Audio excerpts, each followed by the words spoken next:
मेरी वाली टॉफी। अरे वाह किंचल, किंचल वाली टॉफी। हाँ। ये ले किंचल वाली टॉफी। और बता तेरे भाई कैसे हैं? भाई अच्छे है, राजा पढ़ रहा है और सोनू खेल रहा है।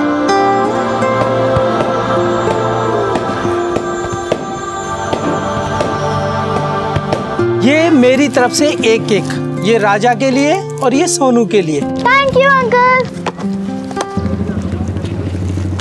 कौन है ये लड़की? अकेली माँ की बेटी है, मोहल्ले में नए आए हैं। इसकी माँ और मामा दोनों काम पे रहते हैं और ये और इसके दोनों भाई घर पर अकेले।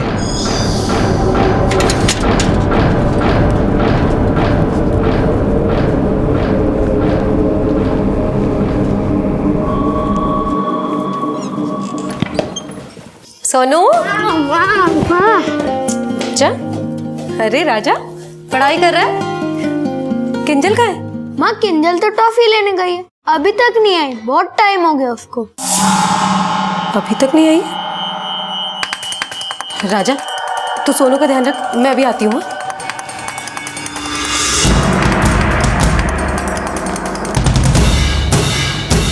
किंजल, किंजल। काका, काका आपने किंजल को देखा? नहीं देखा। कहाँ ढूंढूं? भावेश भैया, भैया, भैया किंजल नहीं है घर पे, ट्रॉफी लेने के लिए गई थी, अभी तक नहीं लौटी है, जरा जाकर देखिए ना उसे। कैसे बच्चों को तालीम बंद करके जाया करो, एकदम परेशान हो, मैं देखता हूँ।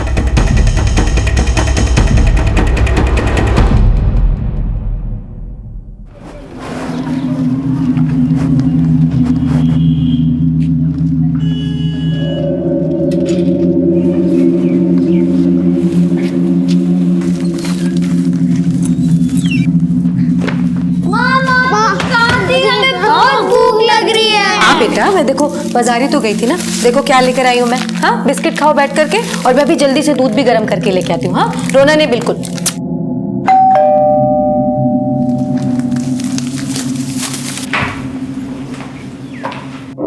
संगीता, अब क्या हुआ?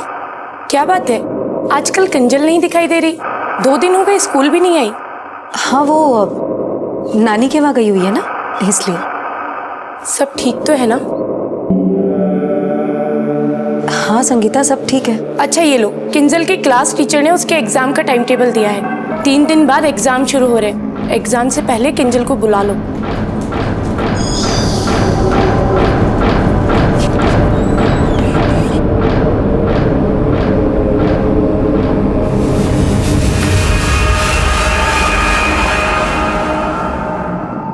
प्रिंसिपल सर, किंजल भले ही कभी स्कूल ना गई हो, लेकिन सर पढ़ाई में ये बहुत होशियार है, 3री क्लास के बच्चों के बराबर जानती है ये।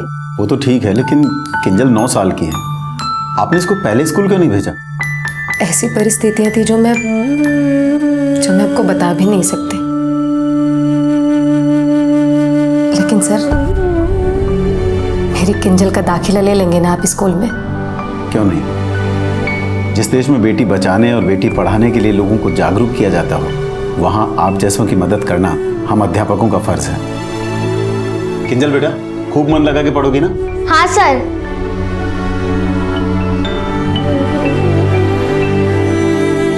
माँ, माँ, माँ, किंजल दीदी टॉफी लेकर कब आएगी?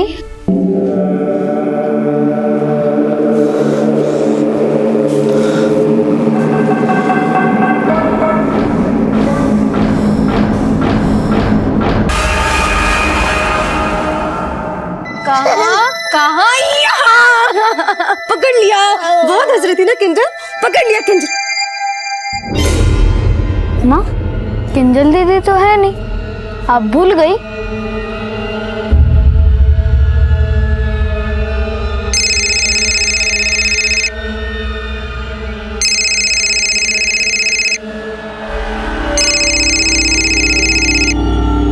हेलो हेलो, किंजल की मम्मी बोल रही हैं? हाँ किंजल की मम्मी बोल रही हूँ। किंजल कहाँ है? जी मैंने किंजल के बारे में जानने के लिए फोन किया है। किंजल आपके साथ नहीं है? आप कौन? किंजल के स्कूल का प्रिंसिपल। प्रिंसिपल सर आप? आज परीक्षा का पहला दिन था और किंजल आई नहीं। सब ठीक है ना नीता जी?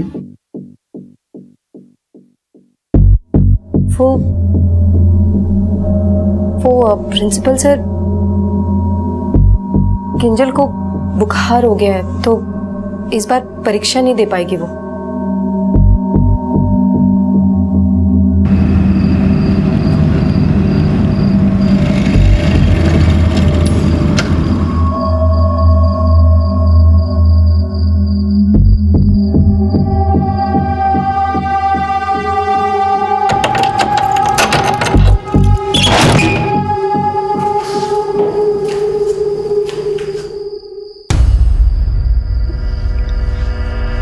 मुझे माँ के पास जाना है, माँ के पास जाना है मुझे।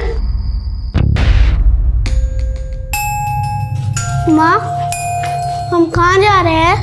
बच्चों, बिल्कुल परेशान मत करो। जहां लेकर चल रही हो चुपचाप चलो बस।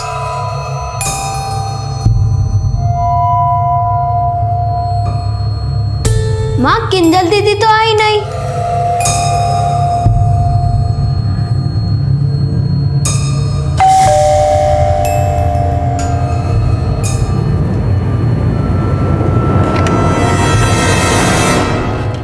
किंजल यही रहती है? जी।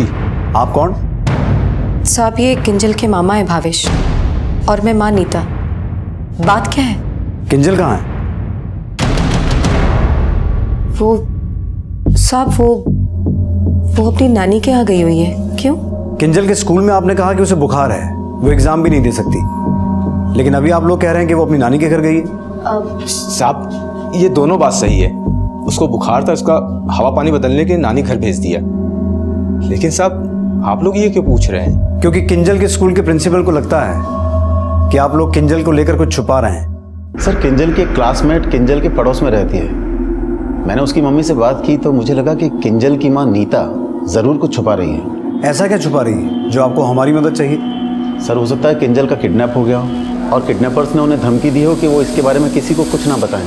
सर, मैंने किंजल की मम्मी को कॉल किया तो फ़ोन उठाते ही बोली किंजल कहाँ है, और जब पता चला कि मैं फ़ोन कर रहा हूँ तो बात बदल दी। आपने किंजल के पिता से बात नहीं की? जी, वो उनके साथ नहीं रहते। एडमिशन के वक्त भी मैंने किंजल के पिता के बारे में जानना चाहा था, पर किंजल की माँ नीता किंजल के पिता के बारे में कुछ बताने को तैयार ही नहीं थी। हाँ साहब, मैंने किंजल के पिता को छोड़ दिया था, लेकिन प्रिंसिपल सर को जैसा लग रहा है वैसा बिल्कुल नहीं है। किंजल सच में अपनी नानी के यहाँ ही गई हुई है। एक काम कीजिए, किंजल की नानी का नंबर दीजिए, प्रिंसिपल साहब की तसल्ली के लिए उनसे एक बार बात कर लेते हैं। जी, मेरे फ़ोन में है, मैं लेकर आती हूँ।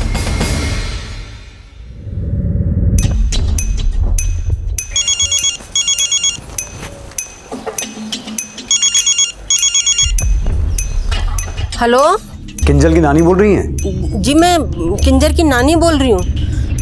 थे कौन? इंस्पेक्टर राठौर। आपका नंबर किंजल की माँ नीता से मिला, ज़रा किंजल से बात करवाइए। वो किंजल को बुखार आ रहा है ना, तो मैंने उसको दवाई दे के सुला दिया।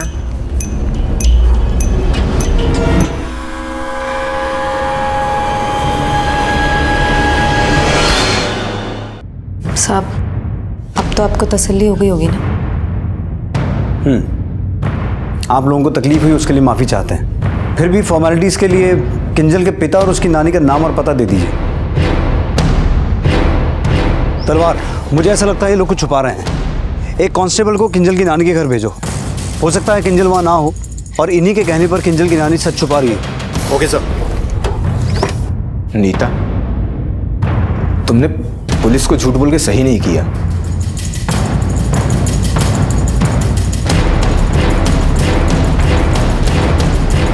अपने बेटों का भला चाहने वाली माँ अपनी बेटी की गुनहगार तो नजर आ रही थी, लेकिन उसकी ममता स्वार्थी थी या मजबूर, यह अब भी साफ नहीं था। लेकिन उसका बोला हुआ झूठ जल्द ही पुलिस के सामने आने वाला था। बोलो। अरे सर, किंजल की माँ ने जो पता दिया था वो गलत है। यहाँ किंजल की नानी नहीं रहती।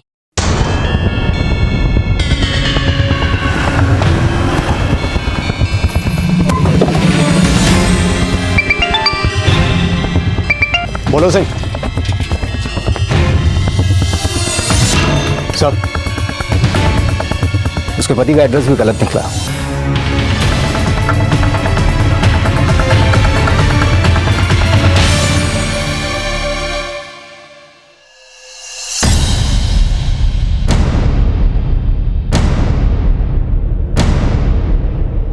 करीब 1 घंटे पहले उन लोगों को यहाँ से जाते हुए देखा था।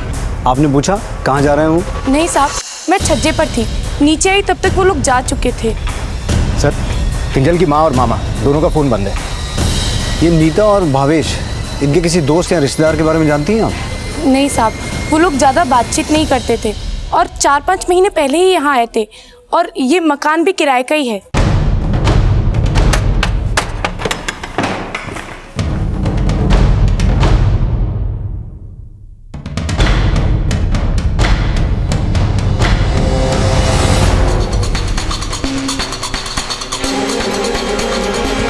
सर, मेरी यहाँ के मकान मालिक से बात हुई, उसको भी इनके बारे में ज़्यादा कुछ नहीं पता। उसने तो रेंट एग्रीमेंट भी नहीं बनवाया था। एक काम कीजिए, किंजल की नानी का नंबर दीजिए। मेरे फ़ोन में है, मैं लेकर आती हूँ। वो किंजर को बुखार आ रहा है ना, तो मैंने उसको दवाई दे के सुला दिया। नीता ने जिस औरत से हमसे फ़ोन पे बात करवाई थी, उस फ़ोन नंबर का एड्रेस निकालो। अब ये बात तो तय है कि किंजल गायब थी। अब जानना ये है कि ये लोग किसी से डर के यहाँ से भागे हैं या फिर कोई अपराध करके। पर एक बात समझ में नहीं आई, अगर अपना सारा सामान यहाँ से ले गए तो किंजल की फोटो भी यहाँ छोड़ गए।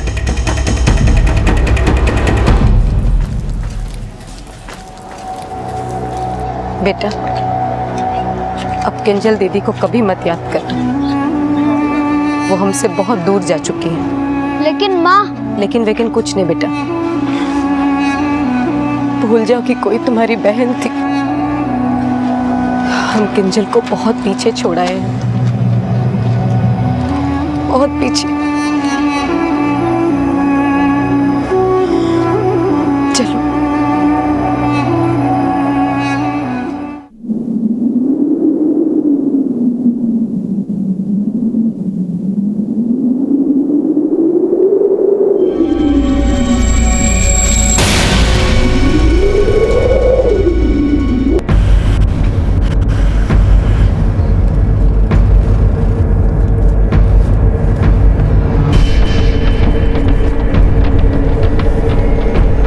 जी नानी माँ, किंजल का बुखार उतर गया? तलवार चेक करो। साहब,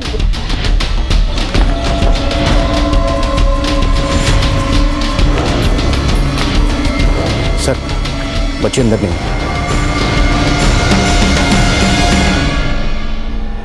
मैं सच कह रही हूँ साहब, किंजल की माँ और मामा कहाँ गए हैं मुझे नहीं पता, और किंजल भी यहाँ पर नहीं है साहब। तो फिर किंजल की नानी बन के हमसे फ़ोन पे बात क्यों की थी आपने? किंजल की माँ ने ही मुझसे कहा था ऐसा करने के लिए साहब। ये क्या बात कर रही है नीता बेटा? मैं किंजल की नानी बनकर कैसे बात कर सकती हूँ? काकी बहुत बड़ी मुसीबत में हूँ, सब बताऊंगी, प्लीज मेरी मदद कर दो। उसकी परेशानी को देखकर ही मैंने उसको हाँ करी थी साहब। हमने सब पता कर लिया है, तुम अक्सर वहाँ आती जाती हो, क्या छुपा रही हो हमसे? मैं कुछ भी नहीं छुपा रही साहब, मैं तो उसके कपड़े इस्त्री करती हूँ साहब, और उसी के लेन देन के लिए ही बस मैं उसके घर आया जाया करती थी। 1 2 3 4 5 6 7, पर इसमें किंजर के कपड़े और उसकी स्कूल की वर्दी नहीं है बेटा। हाँ काकी, वो कहीं गई हुई है। कहाँ गई वो? बाद में बताऊंगी, आप पहले इतने कपड़े ले जाइए। वो नीता अपनी हर दुख परेशानी मुझे बताया करती थी। पता नहीं किंजल के मामले में उसने क्यों खुद झूठ बोला और मुझसे भी झूठ बुलवाया, और फिर अचानक पता नहीं कहाँ चली गई। सर, हमारे कॉल करने से ठीक पहले सुलेखा को नीता के नंबर से भी कॉल आया हुआ था। उसका बयान सही हो सकता है क्योंकि ये नहीं भागी, लेकिन किंजल की माँ और मामा किंजल के भाइयों के साथ में गायब हो गए, पर किंजल की फोटो और कपड़े वगैरह वहीं छोड़ गए। इसका मतलब उन्होंने किंजल की उम्मीद भी छोड़ दी थी। लेकिन सर, उनके घर से तो किसी भी तरीके के क्राइम का कोई क्लू नहीं मिला। लेकिन एक बात तो साफ है तलवार, कि किंजल 1 हफ्ते से गायब थी और ये बात वो सबसे छुपा रहे थे। आप लोगों में से बच्चियों को जानता है क्या? नहीं सर। लाश की फोटो सभी थानों में भेजो, शायद कुछ पता चल सके। Okay sir. किंजल के साथ साथ उसकी माँ और मामा दोनों के फोटो सर्कुलेट करवाओ, उनके कॉल डिटेल्स, उनसे जुड़ी हर इन्फॉर्मेशन निकालो। उनके मोबाइल फ़ोन बंद है तो मोबाइल का IMEI नंबर ट्रेस करने की कोशिश करो, हो सकता है उन्होंने सिम चेंज किया हो। सर,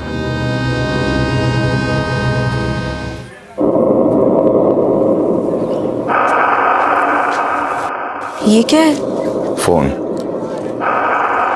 भैया, आप तो नया नंबर लेने गए थे ना, तो ये फोन खरीदने की क्या जरूरत थी? आजकल पुलिस पुराने फोन में नया सिम डालने से भी पकड़ लेती है। लेकिन भैया आप तो जानते हैं ना, नौकरी भी नहीं है हाथ में, तो इतना पैसा खर्चा करने की क्या जरूरत थी। नीता अब परेशान मत हो, इतना पैसा है कि 2-2.5 महीने का खर्च निकल जाएगा, तब तक हम लोग कुछ दूसरा जुगाड़ कर लेंगे। नीता और भावेश ने अपना ठिकाना फरार अपराधी की तरह बदल लिया था, जो उनकी मंशा और शख्सियत पर सवाल खड़े कर रहा था। एक तरफ पुलिस उन तक पहुंचने के सिरे तलाश रही थी और वहीं दूसरी तरफ किंजल की लाश आइडेंटिफाई करने की कोशिश भी जारी थी। लेकिन किंजल की हत्या में नीता और भावेश की क्या भूमिका थी, इसको लेकर ज्यादातर लोगों की राय एक ही थी। नहीं सर, मैं मान ही नहीं सकता कि किंजल की माँ किंजल को कोई नुकसान पहुंचा सकती है। जो माँ अपनी बेटी का भविष्य संवारने के लिए संघर्ष कर रही थी, वो अपनी बेटी के साथ कुछ गलत कर ही नहीं सकती सर। तो उसने किंजल के गायब होने की बात हमसे छुपाई क्यों? और फिर अपने भाई और बेटों के साथ गायब कहाँ हो गई? हो सकता है सर उसकी कोई मजबूरी हो। कैसी मजबूरी? ये तो वही बता सकती है सर।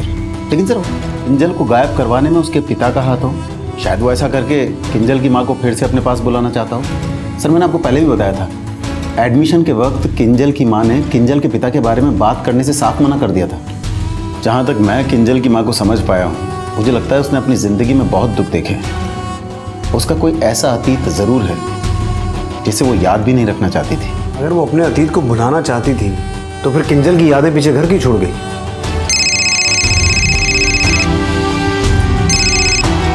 हेलो,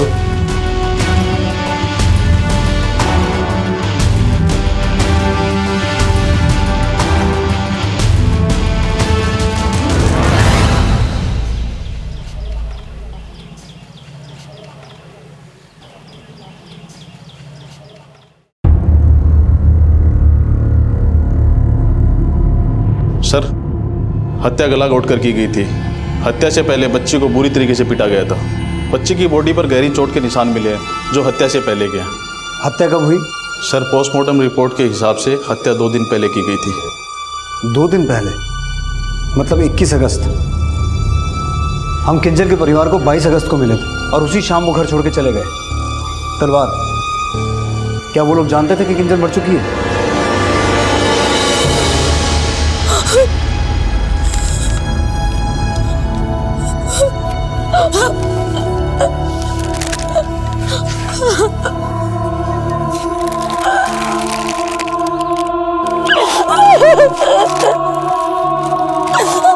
किंजल की आत्मा मुझे कोस रही होगी, कभी माफ नहीं करेंगे। शांत हो जा नीता, कभी माफ नहीं करेंगे। शांत हो जा बेटा, शांत हो जा, शांत हो जा।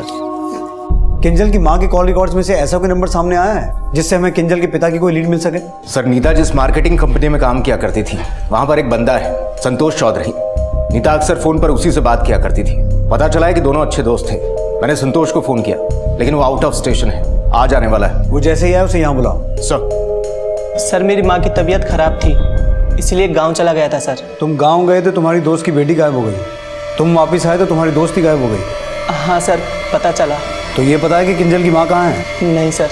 हमें तो पता चला कि तुम उससे शादी करने वाले थे और तुम कह रहे हो कि तुम्हें उसकी कोई खबर ही नहीं है। हाँ सर, ये बात सही है कि मुझसे शादी करना चाहता था, लेकिन इस वक्त वो कहाँ है सर, मुझे नहीं पता। इतना तो पता होगा उसका पति कौन है? सर, वो अपने पति का जिक्र करने से बहुत डरती थी सर, और कभी पास्ट की बात भी नहीं करती थी सर। शायद इसकी वजह उसके पति के द्वारा दिए हुए घाव हो सर। वो मुझसे तो क्या, किसी से भी शादी नहीं करना चाहती थी सर। किंजल की मौत की वजह तो सर वो बन ही नहीं सकती। लेकिन वो इस वक्त है कहाँ? कोई भी ऐसा क्लू, कोई ऐसी बात जो तुम्हें याद हो?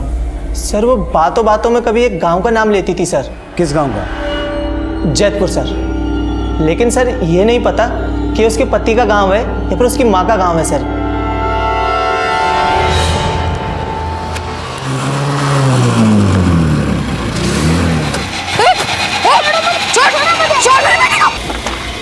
सर, नीता के कॉल रिकॉर्ड में तो जैतपुर का कोई नंबर नहीं मिला है, लेकिन नीता के भाई के कॉल रिकॉर्ड में जैतपुर का एक नंबर मिला है। किसी सूरज भान के नाम से रजिस्टर्ड है। हेलो, ठीक है सर, दौसा पुलिस स्टेशन से फोन था। किंजल की मां नीता को दौसा गांव में देखा गया है। तलवार, तुम एक टीम लेकर दौसा गांव जाओ, मैं जैतपुर जाता हूँ। सर। पहले किंजल, अब राजा। अगर तू अब भी चुप रही तो सोनू से भी हाथ हो बैठेगी। दोपहर में एक आदमी का कॉल आया था, उसी से नीता के बारे में पता चला। हम घटनास्थल पर पहुंचे तो वहाँ वो औरत मौजूद नहीं थी, लेकिन किडनैपिंग के गवाह थे। साहब वो औरत बहुत घबराई हुई थी, रो रही थी, वो अपने दूसरे बच्चे को लेकर चली गई। उस मोटरसाइकिल का नंबर याद है तुम्हें? नंबर प्लेट ही नहीं थी उस मोटरसाइकिल की। वो औरत कौन थी? उसको देखा कभी? नहीं साहब, उसको देखा नहीं मैंने कभी। उसका स्केच बनवा सकते हो? हाँ साहब। किडनैपर ने मुंह पर गमछा बांध रखा था। वो कौन था इसका कोई क्लू नहीं, लेकिन जब हमने उस औरत का स्केच बनवाया तो हमें पता चला ये वही औरत है जिसकी आपको तलाश है।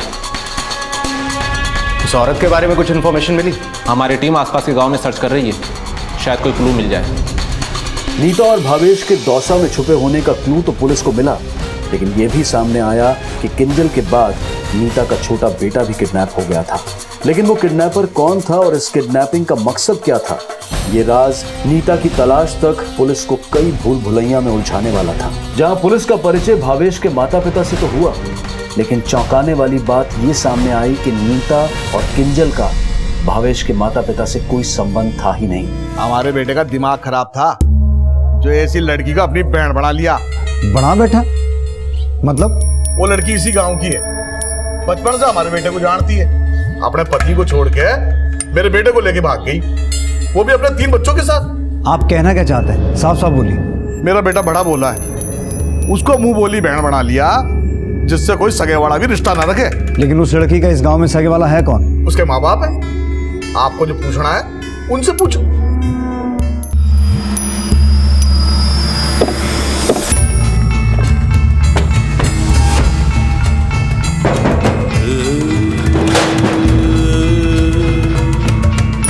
बनवारी गुज्जर जी साहब, बोलिए। आपकी बेटी और आपकी नातिन के बारे में बात करनी थी आपसे।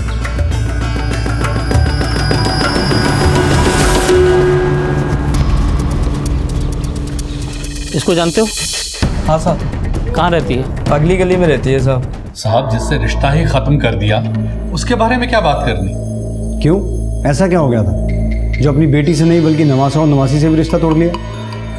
आप चाहते हैं कि हम अपने ही मुंह से अपनी बेटी को बदचलन कहें? आपको ये कहें कि वो उस लड़के के साथ भाग गई जिसे वो अपना भाई बोलती थी?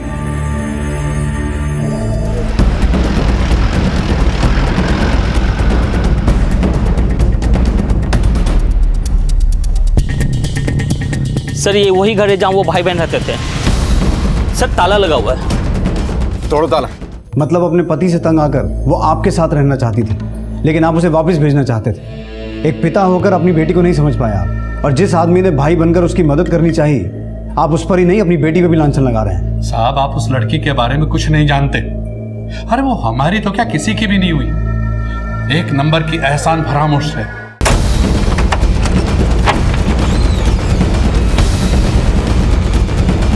तो आपको लगता है कि आपकी नवासी की हत्या आपकी बेटी ने की होगी?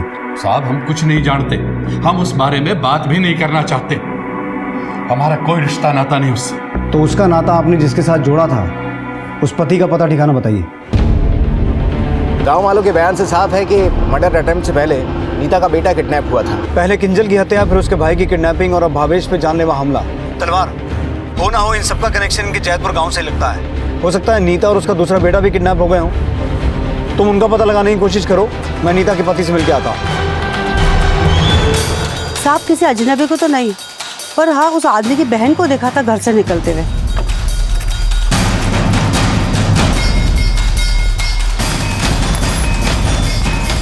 ताला बंद करके वो बेटे को लेकर निकल गई, बहुत जल्दी में लग रही थी। कितने घंटे पहले देखा था? ये करीब 2-3 घंटे पहले देखा होगा।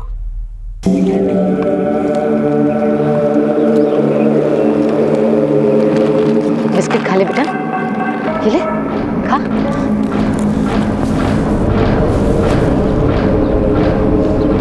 नीता से मेरा कोई बेटा था ही नहीं साहब, और भला में क्यों किसी का किडनैप करने लगा?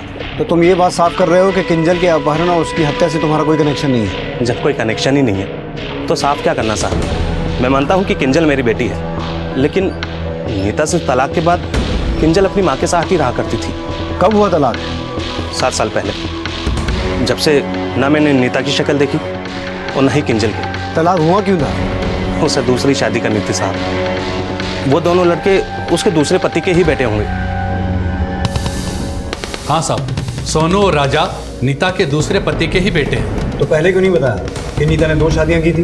किस मुंह से बताता साहब? उसने अपने दूसरे पति को भी छोड़ दिया था और हमारे मुंह पर कालिक पोतकर उस भावेश के साथ भाग गई। भावेश का लीवर बहुत बुरी तरह डैमेज है, उसकी हालत बड़ी क्रिटिकल है।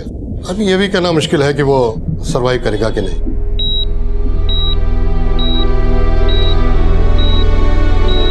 मैं नीता को छोड़कर अपनी नई गृहस्थी के साथ बिल्कुल खुश हूँ।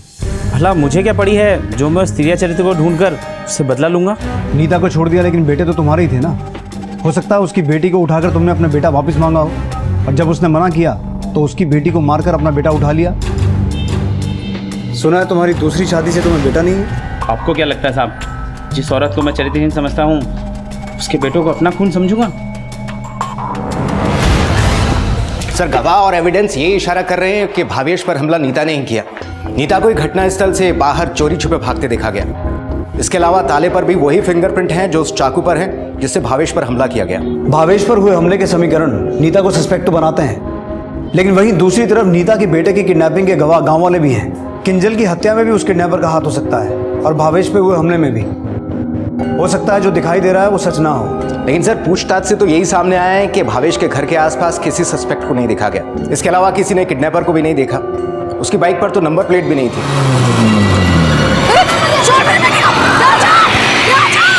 लेकिन वो बाइक किस कलर और ब्रांड की थी ये इन्फॉर्मेशन तो है हमारे पास। हो ना हो इस किडनैपिंग का जैतपुर से कोई ना कोई कनेक्शन तो है। तलवार, जैतपुर और उसके आसपास के गांव में इस कलर और ब्रांड की बाइक जिस जिसके घर में है उसकी लिस्ट बनाओ। साथ साथ ये भी पता लगाओ कि नीता और उसका बेटा इस वक्त कहाँ हो सकता है। लेकिन ये अभी भी साफ नहीं है कि नीता किसी डर से भागी या कोई अपराध करके। लेकिन सर, नीता के पति और माँ बाप ने जो बयान दिए हैं वो तो नीता के चरित्र पर ही सवाल खड़ा कर रहे हैं। दिए गए बयान झूठे भी हो सकते हैं तलवार। पुलिस ने अब इस केस को हर एंगल से इन्वेस्टिगेट करना शुरू कर दिया। एक तरफ यह पता लगाया जाने लगा कि नीता के बच्चों को किडनैप करने वाला क्या उसके ही गांव से जुड़ा कोई शख्स था, और वहीं दूसरी तरफ नीता को भी ढूंढा जा रहा था। और इसी दौरान नीता के गांव छोड़ने का एक चौंकाने वाला पहलू सामने आया। साहब, 2 क्या, नीता की तीसरी शादी की तैयारी कर रहे थे उसके माँ बाप। तीसरी शादी? जी हाँ साहब, लेकिन नीता इस शादी के लिए तैयार नहीं थी, इसलिए भाग गई। भागती नहीं तो क्या करती बेचारी? जबरदस्ती की शादी, जबरदस्ती का तलाक। कौन सी औरत ये सब सहन कर सकती है? तीसरी शादी के बाद चौथी शादी होती तो कौन सा नया है? नीता जैसी जात वाली लड़कियों में ये सिलसिला खत्म थोड़ी होता है साहब।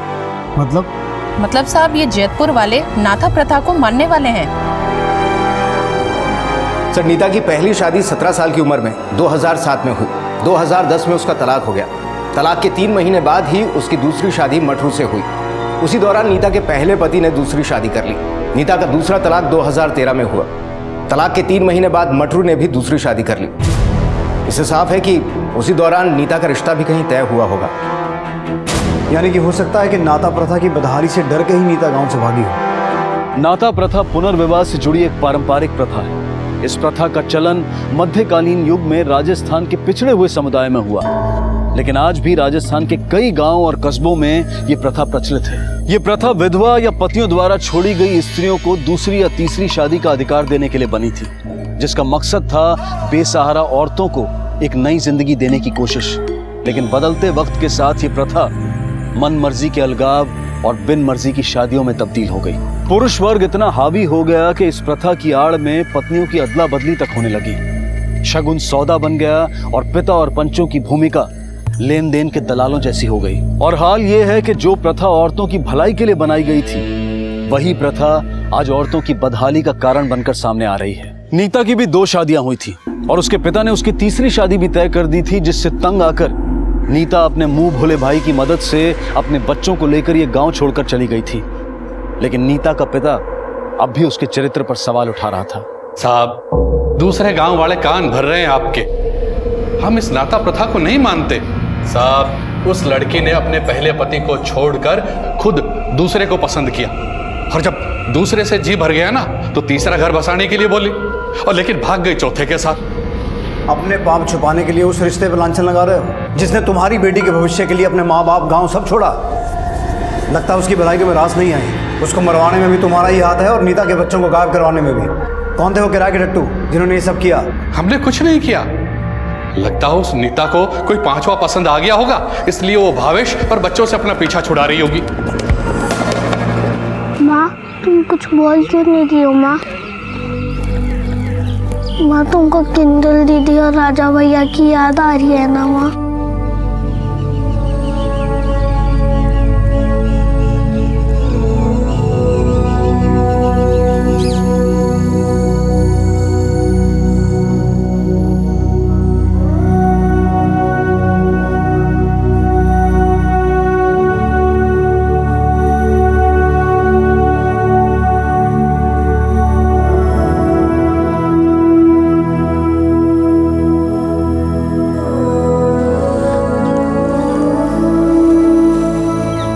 मुझे माफ कर देना सोनू, ना मैं तेरे लिए कुछ कर पाई और ना ही किंजल और राजा के लिए।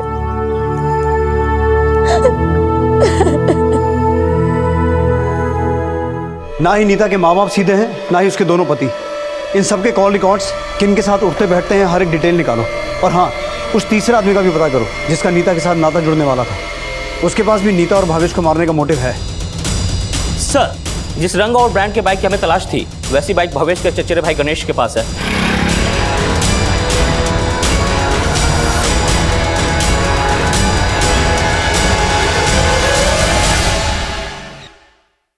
सर कहीं ऐसा तो नहीं कि इन सब के पीछे भावेश के घर वालों का ही हाथ हो? अब ये तो भावेश का चचेरा भाई गणेश ही बताएगा। उठा के लाओ उसे। सर,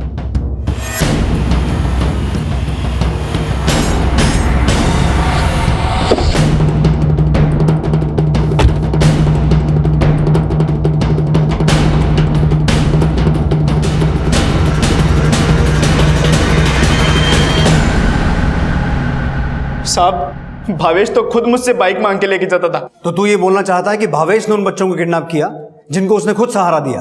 अब साहब उसने क्या किया क्या नहीं वो तो मुझे नहीं पता, लेकिन मैंने कोई अपहरण नहीं किया साहब। तूने सिर्फ अपहरण ही नहीं, हत्या भी की है, नीता की बेटी की भी और भावेश की भी। भावेश तो मेरा चचेरा भाई था साहब, मैं उसे क्यों मारूंगा? क्योंकि तुम लोगों को ऐसा लगता था कि अपनी मुंह बोली बहन को सहारा देके उसने तुम्हारे खानदान के मुंह पे कालक पोती है। नहीं साहब, मैंने किसी को नहीं मारा साहब। तलवार, जब तक ये सच ना बोले हाथ रोकना मत। नहीं साहब, मेरा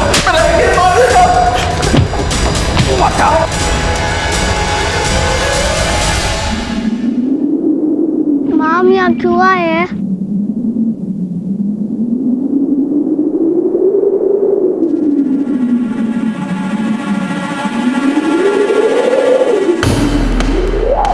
रुको रुको रुको, क्या कर रही है? क्या कर रही है? क्या कर रही है? नहीं, छोड़ दीजिए, हमें मर जाने दीजिए, छोड़ दीजिए, हमें मर जाने दीजिए,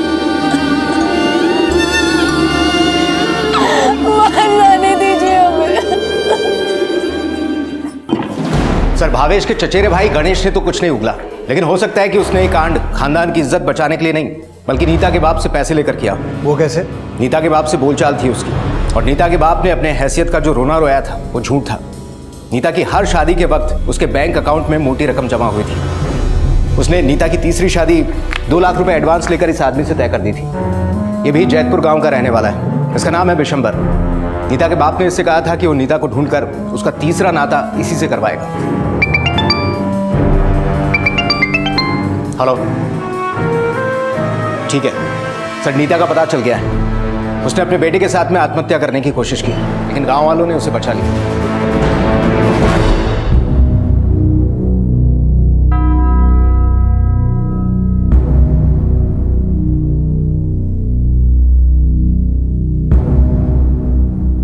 साहब मैं मानता हूं कि मैंने बिशंबर से पैसे लिए थे, लेकिन नीता को अपने पास लाने के लिए मैंने कोई कांड नहीं किया। कांड नहीं किया तो बिशंबर से वादा क्यों किया कि नीता को बुला के उससे नाता करवा देगा? साहब झूठा वादा किया था ताकि वो अपने पैसे मांगकर मुझे परेशान ना करे। कल तक बोल रहा था कि बेटी अपनी मर्जी से नाते जोड़ रही है, लेकिन ये नहीं बताया कि उसके जरिए तू अपनी तिजोरियां भर रहा है।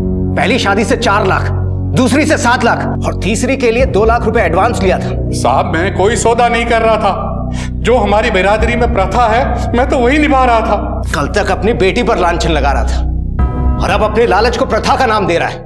सिर्फ मेरा बाप ही नहीं साहब, हमारी बिरादरी का हर कोई ऐसा है। मेरी सगी माँ के 4 नाते हुए थे और अब मुझे ये भी नहीं पता कि वो कहाँ है। और बेचारी मेरी सौतेली माँ, वो मेरे लिए क्या करती साहब? वो तो खुद घुट घुट की जिंदगी जीती रही। ये प्रथा नहीं है साहब। हमारी बिरादरी की औरतों के लिए गले का फंदा है। मर्द गले में वरमाला के नाम पे फंदा डालता है, शगुन के नाम पे रिश्ते का सौदा करता है।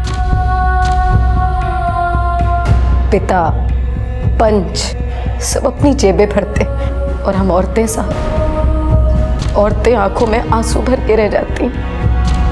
एक मर्द का मन भर जाता तो दूसरा नोचने वाला आ जाता था। 3 साल मैं 3 साल अपनी बेटी की शक्ल देखने के लिए तरस गई थी। और जब मटरू ने मुझे छोड़ दिया तो मेरा बाप मेरे तीसरे नाते के लिए तैयार था।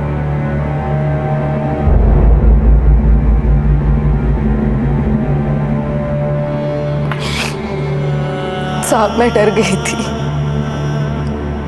मैं नहीं रहना चाहती थी उस नर्क में।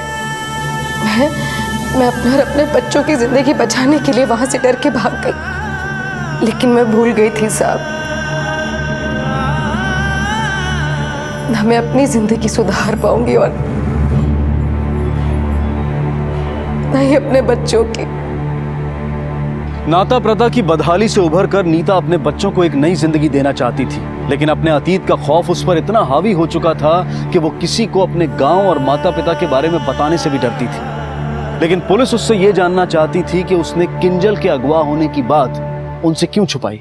अगर तुमने हम पे विश्वास जताया होता तो आज हालात कुछ और होते, लेकिन हमें सच बताने की बजाय तुम भाग गई। और जिस बेटी के भविष्य के लिए तुमने इतना संघर्ष किया, तब तुम्हें उसकी भी परवाह नहीं थी। और तुमने ये कैसे मान लिया कि किंजल तुम्हारी जिंदगी में वापस आएगी ही नहीं? साहब मैं बहुत डर गई थी। सोचने लगी कि कहीं किंजल के लिए मुझे उस नर्क में वापस जाना पड़ा तो मेरे दोनों बच्चे, मेरा पूरा परिवार सब बर्बाद हो जाएगा। इसलिए दिल पे पत्थर रख के मैंने किंजल को भूलना चाहा, लेकिन नहीं जानती थी कि मैं कितनी गलत थी। तो तुम्हें ऐसा लगता है कि तुम्हारे बच्चों और भावेश के साथ जो कुछ भी हुआ उसमें तुम्हारे बाप का हाथ है? साहब मैंने कुछ नहीं किया। जरूर उस बिशंभर ने किया होगा। वही नीता के लिए पागल था। जरूर उसी ने भावेश को मारा होगा। हाँ साहब, भावेश को मैंने मारा था। पहले किंजल, अब राजा। अगर तू अब भी चुप रही तो सोनू से भी हाथ हो बैठेगी। तो अब तुम मेरे सोनू को भी छीनना चाहते हो मुझसे? ये क्या बोल रही है तू? तुमने बोला था ना मुझे कि चल के पुलिस को सब कुछ बता देते हैं। चलो सब कुछ बता देते हैं पुलिस को। चलो। नीता, तू तो पुलिस को क्या बोलेगी? सब सच बता दूंगी पुलिस को। लेकिन क्या सच है? बोल मेरा राजा कहाँ है? बोल। ये क्या? बोल मेरा राजा कहाँ है? क्या करी तू? पागली हो गई है क्या? किंजल को मारा ना? तूने मारा ना मेरे किंजल को? और अब राजा यहाँ पे छीन लिया मुझसे। पागल हो गई हूँ मैं। बोल मेरे राजा को। बोल बोल बोल मेरे राजा का। कहाँ छुपा है मेरे राजा को? मैंने कुछ नहीं किया। नहीं बताएगा मेरा राजा को? नहीं बताएगा? मैंने सच भी ना जाने भावेश को मार दिया।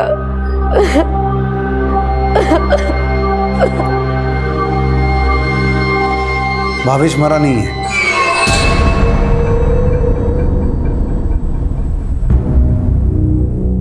भावेश के होश में आते ही उसके बयान से यह स्पष्ट हो गया कि भावेश ने ही नीता को पाने की चाहत में उसके बच्चों का अपहरण किया और उनकी हत्या कर दी।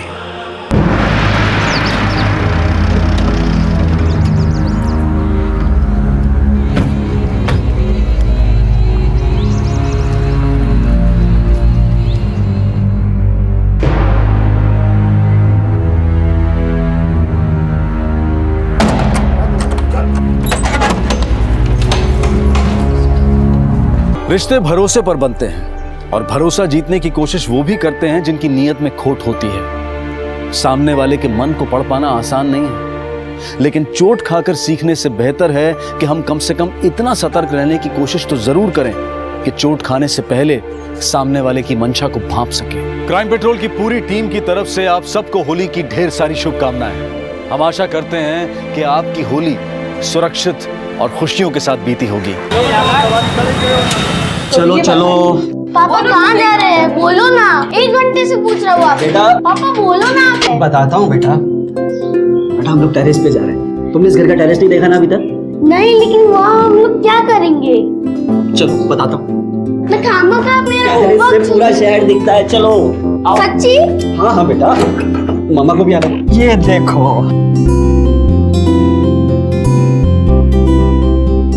वाओ, पापा यहाँ से तो सच्ची में पूरा शहर दिखता है। हाँ बेटा, पूरा शहर दिखता है। देखो कितना प्यारा दिख रहा है। पापा देखो यहाँ से रोड कितना अच्छा दिखता है। हाँ बेटा। मम्मा इधर भी देखो।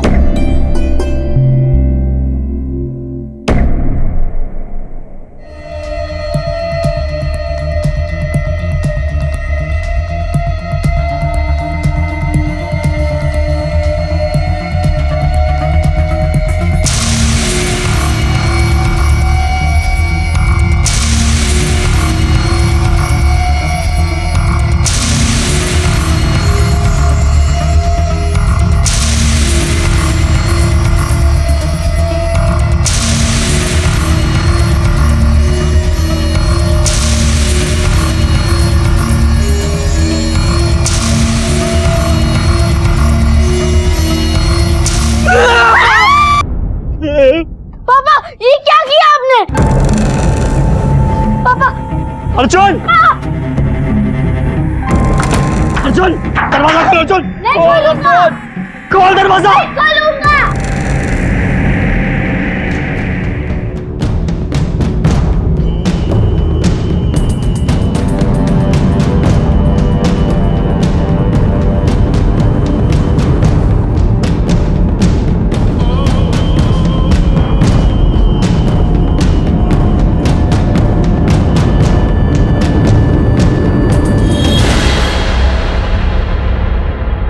जब इंसान की सहन शक्ति जवाब दे देती है तो कभी कभी वो चुनता है रास्ता अंत का, मौत का, आत्महत्या का। अपने हंसते खेलते परिवार को मारने के बाद एक इंसान आत्महत्या करता है, पर संयोग से उसका बेटा बच जाता है।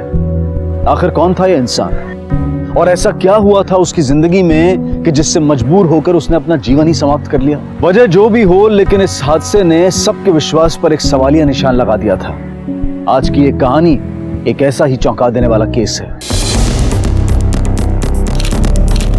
चलिए हटिए, हटिए, पीछे हो जाइए। सबको पीछे करो। बॉडी की शिनाख्त करो, चेक करो।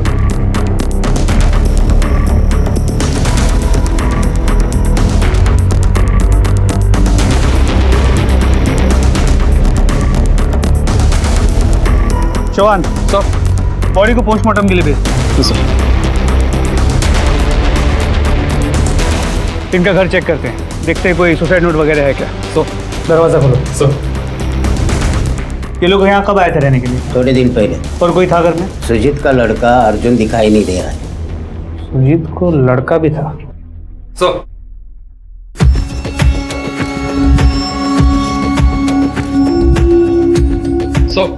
घर में कोई नहीं है। लेकिन लैंडलॉर्ड की सबसे सुजीत का एक लड़का भी था। घर में कोई सुसाइड नोट मिला है? No sir. बिल्डिंग में सभी से पूछताछ करो, देखो कि किसी के पास बच्चे की कोई इन्फॉर्मेशन है क्या। सर मैंने पूरी बिल्डिंग छान मारी और बच्चे का कुछ पता नहीं। अकेले कहाँ जा सकते सर? दोस्तों रिश्तेदारों।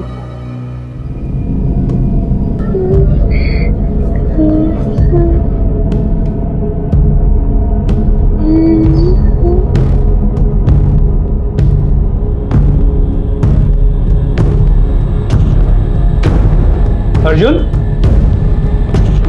बेटा, तुम अर्जुन हो? बेटा बाहर आओ, बाहर आओ।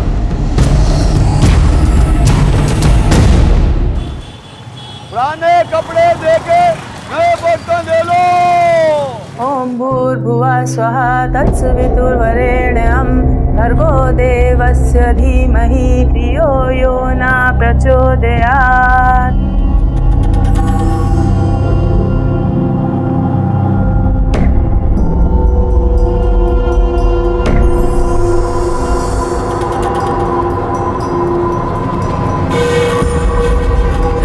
अरे हट! क्या जिंदा लाश बन के खड़ी है, दिखाई नहीं देता, दूध गिर रहा है। कोई काम ठीक से नहीं होता, देखो तो मुझे ही सारे काम करने पड़ रहे हैं। लो, अरे बच्ची का टिफिन तो लेके जा, भूखा मारेगी क्या उसको? जरा से भी अच्छे गुण नहीं है। अबे टुकुर टुकुर क्या देख रही है? स्कूल का टाइम नहीं हो गया? चलो बेटा स्कूल चलते हैं। किसी लायक नहीं है। सर बच्चा भी सहमा हुआ है, शायद उसने अपने माँ बाप को मरते हुए देखा हो, इसलिए बात करने की स्थिति में नहीं है सर। वो अभी उसकी नानी उसे अपने साथ ले गई है। बच्चे को चाइल्ड साइकियाट्रिस्ट के पास ले जाओ, उससे बच्चे को मदद मिलेगी, लेकिन जरा संभाल के। बच्चे का ठीक होना और हमसे बात करना बहुत जरूरी है, क्योंकि सिर्फ वही है जो हमारी गुत्थी सुलझा सकता है। और हाँ, सुजीत के आस पड़ोस के लोगों से बात करो, दोस्तों से बात करो, पता करो कि ऐसा क्या हुआ जो उसने सुसाइड कर लिया। उसके रिश्तेदारों को ढूंढो और उनसे भी पूछताछ करो। सर जिया को तुम्हारी बहुत याद आती है। अच्छा, सिर्फ जिया को याद आती है? सभी को आती है। तुम घर कब आओगे? अभी तो नई साइट शुरू हुई है, काम सेटल होते ही आता हूँ। वैसे मुझे भी जिया की बहुत याद आती है, और तुम्हारी भी।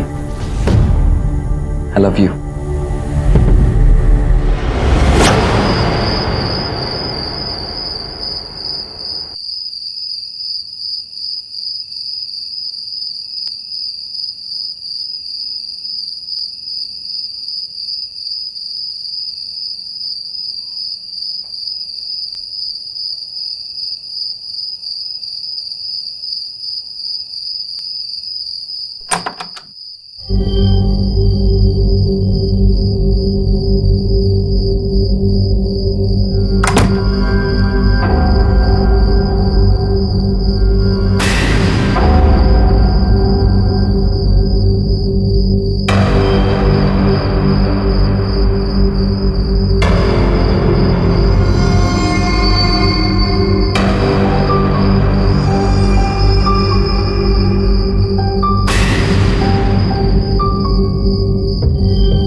सर प्रकाश नगर केस की डिटेल्स आ गए। सर मेन मार्केट में सुजीत के कपड़े की दुकान थी और पास ही में घर भी था। अचानक से सर रातों रात उसने दुकान और मकान दोनों बेच दिया। उसके बाद वो किराए घर में जाकर रहने लगे। उसके रिश्तेदारों का कुछ पता चला? हाँ सर, उसका साला उसके साथ मिली थी। उन्होंने बताया कि बिजनेस में काफी ज्यादा लॉस हुआ है। उसके पड़ोसियों से, दुकान के अगल बगल वालों से कोई इन्फॉर्मेशन मिली? सर मार्केट वालों को कानों कान खबर भी नहीं है कि उसको कुछ लॉस भी हुआ था। सब ये बात सोच के शॉक्ड है कि अचानक से उसने चलते फिरते दुकान इतने सस्ते में क्यों बेच दी। इस सुजीत की पूरी कुंडली निकालो। सर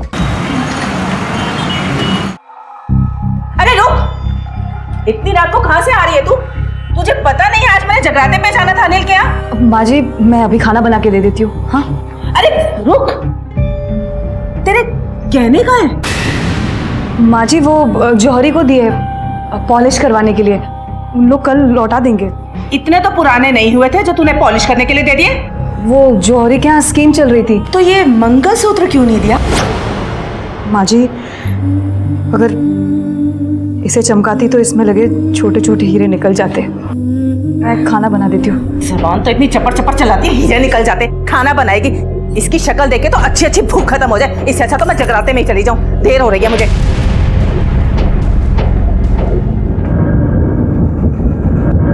पापा देखो यहाँ से रोड कितना अच्छा दिखता है। पापा अर्जुन! अर्जुन क्या हुआ बच्चे, रो क्यों रहा है? बुरा सपना देखा क्या?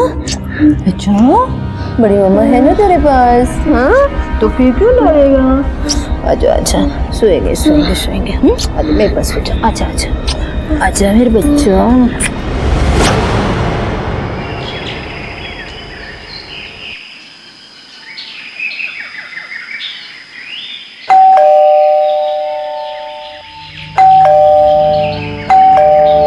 अरे मधु, दरवाजा खोल। मधु, ए मधु, मधु, ए मधु। जिया, जिया। माँ, दादी माँ वहाँ कहाँ गई? नहीं है घर में, इसका मतलब कहाँ गई होगी? हे भगवान,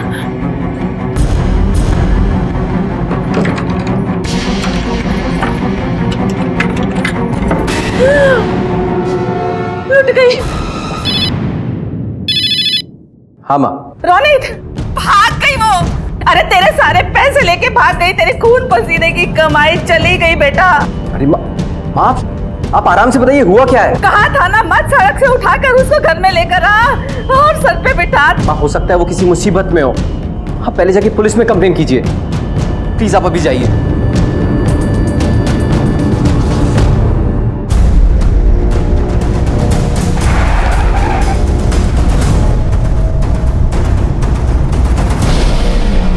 पूरे 5 लाख रुपए चोरी हो गए मेरे।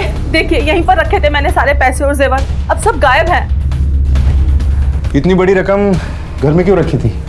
मेरा बेटा दुबई में काम करता है और हम एक घर खरीदने वाले थे, उसी के कुछ पेपर तैयार कराने थे, इसीलिए उसने पैसे भेजे थे। अच्छा, इन पैसों के बारे में और किसी को भी पता था? मेरी बहू, मुझे और मेरे बेटे को बस। आपकी बहू की कोई फोटोग्राफ है आपके पास?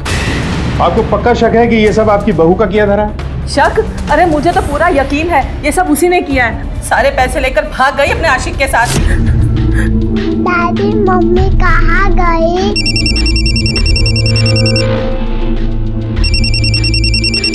फोन भी नहीं ले गए साथ में।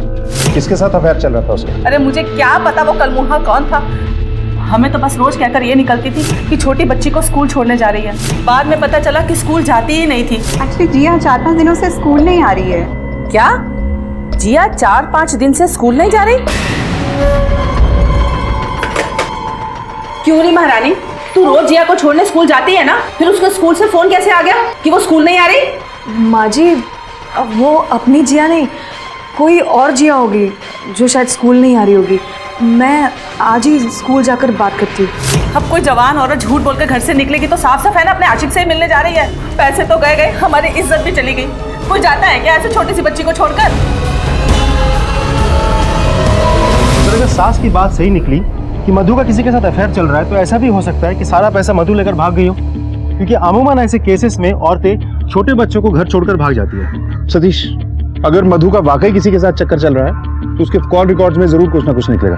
इसके कॉल डिटेल्स निकलवाओ और इनके मोहल्ले वालों के साथ साथ जिया के स्कूल में भी पूछताछ करो। Okay sir. सास बहू का ड्रामा चलता रहता था हमेशा घर में, रोज किचकिच।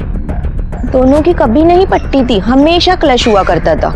सास तो बहू को दिन रात ताने देती थी और दहेज के लिए बहू की नाक में दम कर रखा था। मधु का किसी के साथ चोरी छिपे कोई चक्कर चल रहा था? मधु और रोनित एक दूसरे से बहुत ज्यादा प्यार करते थे और उन्होंने अपनी मम्मी के खिलाफ जाकर शादी की थी। बस इसीलिए श्रद्धा आंटी मधु को बिल्कुल भी पसंद नहीं करती है।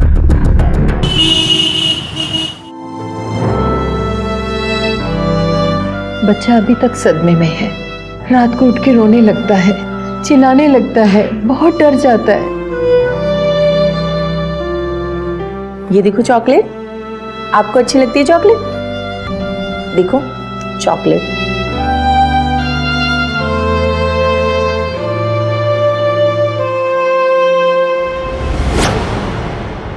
सर, मोहल्ले वाले तो कह रहे हैं कि सास बहू में पड़ती ही नहीं थी।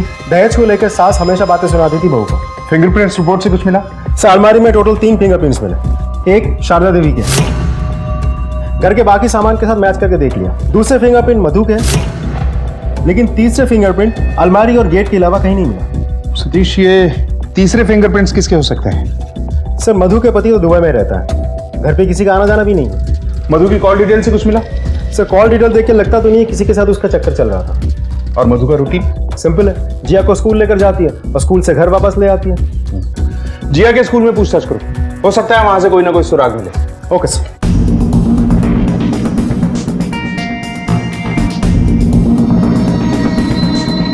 जिया तो 2-3 दिन से स्कूल ही नहीं आ रही है। उसकी दादी से भी बात हुई थी। एक्चुअली जिया 4-5 दिनों से स्कूल नहीं आ रही है। क्या जिया 4-5 दिन से स्कूल नहीं जा रही? तो मधु ने बताया कि जिया बीमार है, जब वो ठीक हो जाएगी तो वो उसे खुद स्कूल ले आएगी। सर, जिया पिछले कुछ दिनों से स्कूल ही नहीं गई थी। मतलब शारदा को जो फोन आया था वो सही था। मधु बच्ची को लेकर स्कूल के लिए निकलती थी लेकिन स्कूल नहीं जाती थी। सतीश, इस मधु का पिछले 2-3 महीने का मोबाइल लोकेशन ट्रेस करो। Okay sir. और इस मधु के माँ बाप से भी मिलते हैं। जिया, हाँ जिया।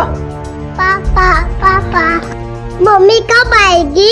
जल्दी आएगी बेटा। रोनित, आ गया तू? सुन ली अपनी बीवी की करतूत?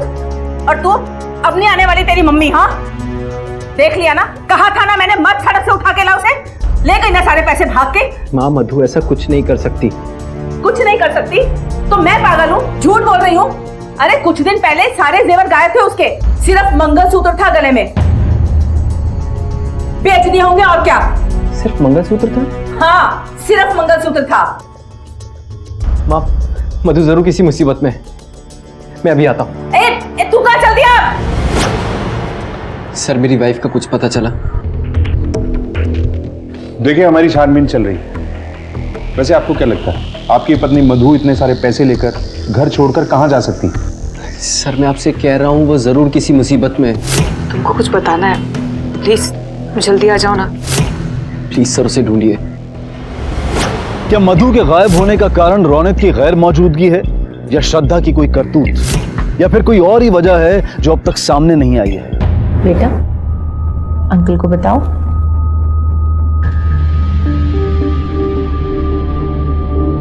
पापा, अपने इस नए घर से मार्केट कितना पास है? हाँ बेटा, सब कुछ पास में मिलता है यहाँ। पापा वो देखो, हवालदार संतोष अंकल। चलो पापा, क्या हुआ? नहीं बेटा, हम ऐसा करते हैं ना, हम दूसरे रास्ते से चलेंगे।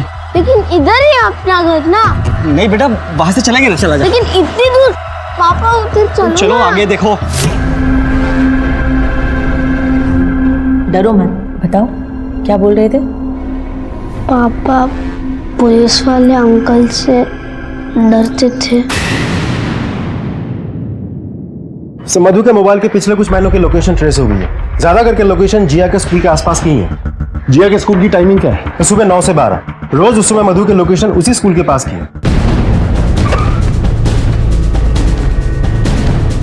मैं एक बार थोड़ा जल्दी आ गई थी तो वो सामने वाले कॉफी शॉप में बैठ के स्कूल छूटने का इंतजार कर रही थी। वहां पर मैंने मधु को एक आदमी के साथ देखा था।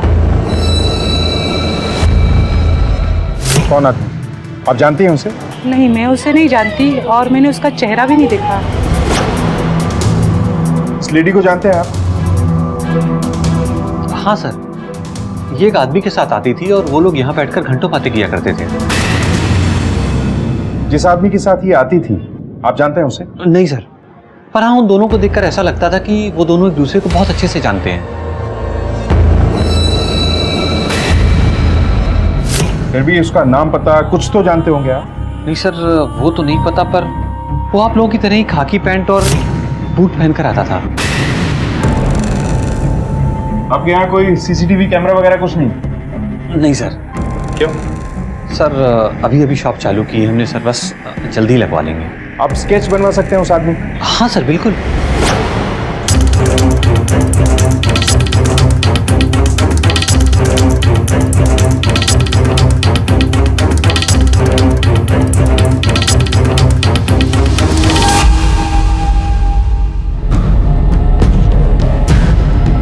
ये वो आदमी? हाँ सर। सतीश, ये जो कोई भी है इसकी डिटेल्स निकलवाओ।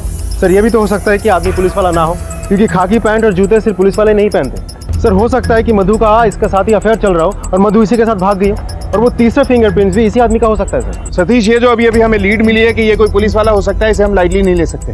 इस स्केच को आसपास के हर एक पुलिस स्टेशन में सर्कुलेट करो और पता करो कि ये कहाँ तैनात है। Okay sir. अब तक सिर्फ मधु की सास ये कह रही थी कि मधु का किसी के साथ अफेयर चल रहा है, सारे पैसे लेकर भाग गई अपने आशिक के साथ। लेकिन अब पुलिस के पास एक चेहरा भी था जिससे मधु का मिलना जुलना था। तो क्या उसी के साथ मधु पैसे लेकर भाग गई थी? या फिर उसे बरगला कर भगाया गया था। इस आदमी को देखा है कभी आप लोगों ने? कौन है ये आदमी? क्या किया इसने?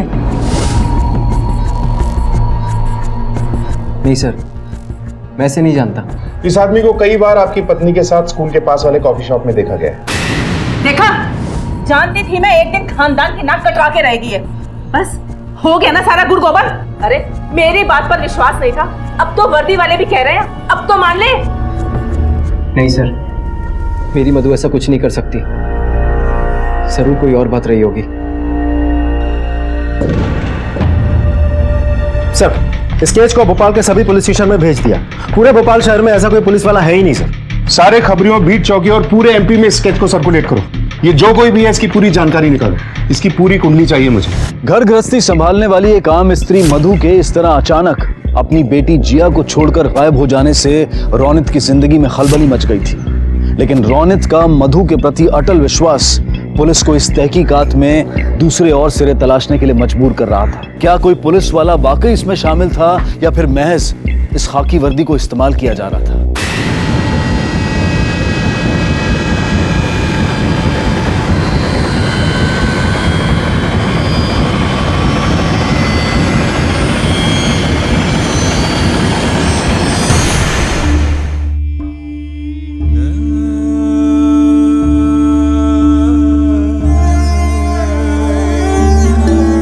पसंद आया? बहुत ज्यादा। पर अब क्या तुम बस वाइफ को गिफ्ट देके खुश करते रहोगे? यहाँ घर पे नहीं आओगे? बस ये प्रोजेक्ट खत्म होते ही आता हूँ। मुझे तुमको कुछ बताना है, प्लीज जल्दी आ जाओ ना। पापा मम्मी कब आएगी?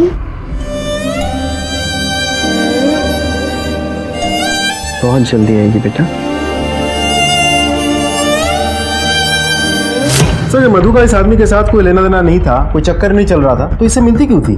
सतीश, हेलो? हाँ, क्या?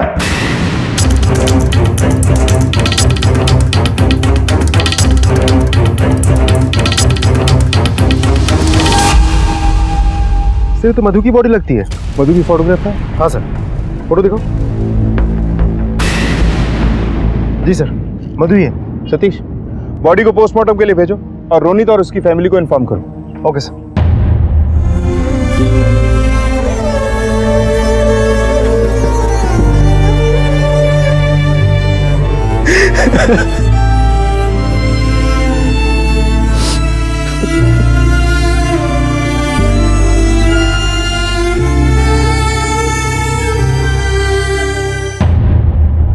सर, मधु की पोस्टमार्टम रिपोर्ट। मौत गला दबाने से हुई है। शरीर पे स्ट्रगल के निशान भी है। जिस दिन मधु गायब हुई थी, मौत उसी दिन हुई। और कुछ? सर, अब तक तो कुछ नहीं। कोई इन्फॉर्मेशन हाथ लगते ही अपडेट करता हूँ। Good sir.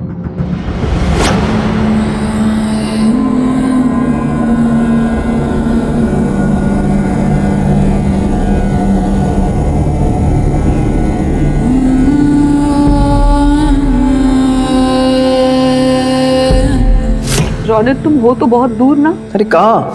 इस मंगलसूत्र के साथ तुम्हारे गले ही तो पड़ा हुआ हो ना। मुझे तुमको कुछ बताना है। सर, मेरी बीवी का मंगलसूत्र मिसिंग है। आपको उसकी बॉडी पर ही मिला था? हमें कोई मंगलसूत्र नहीं मिला। सर, ये मंगलसूत्र मैंने उसे दुबई से लाकर दिया था। वो कभी भी इसे अपने गले से नहीं उतारती थी। तेरे कहने का है? माँ जी, वो जौहरी को दिए पॉलिश करवाने के लिए। तो ये मंगलसूत्र क्यों नहीं दिया? माँ जी, अगर इसे चमकाती तो इसमें लगे छोटे छोटे हीरे निकल जाते। सतीश सर, ये फोटो सारे ज्वेलर्स और सराफा मार्केट में सर्कुलेट करो और अपने खबरियों को भी दिखाओ। Okay sir. सर, शास्त्री में पुलिस स्टेशन से स्केच चाहिए। सर, वो इस आदमी की आइडेंटिटी पता करना चाहते हैं। उन्हें शक है एक पुलिस वाला है। ये केस में वांटेड भी है। ये हमारे पुलिस स्टेशन में तो लगता नहीं है सर। सर, सुजीत गुप्ता और उसकी फैमिली के सुसाइड वाले केस में बच्चे ने हमें बताया था ना कि ये उसके पापा किसी पुलिस से डरते थे। पापा पुलिस वाले अंकल से डरते थे। Shastri Nagar police station. उन्हें इमीडिएटली कांटेक्ट करो, हो सकता है कि ये दोनों केस कनेक्टेड हो। Sir, Prakash Nagar police station से खबर आई कुछ दिनों पहले एक फैमिली ने सुसाइड किया है, लेकिन 7 साल का एक लड़का बच गया। उस लड़के के सामने उसके बाप ने पहले पत्नी और 3 साल के बच्ची को धक्का देकर मार दिया, फिर खुद भी खुदकुशी कर ली। पूरी फैमिली का सुसाइड?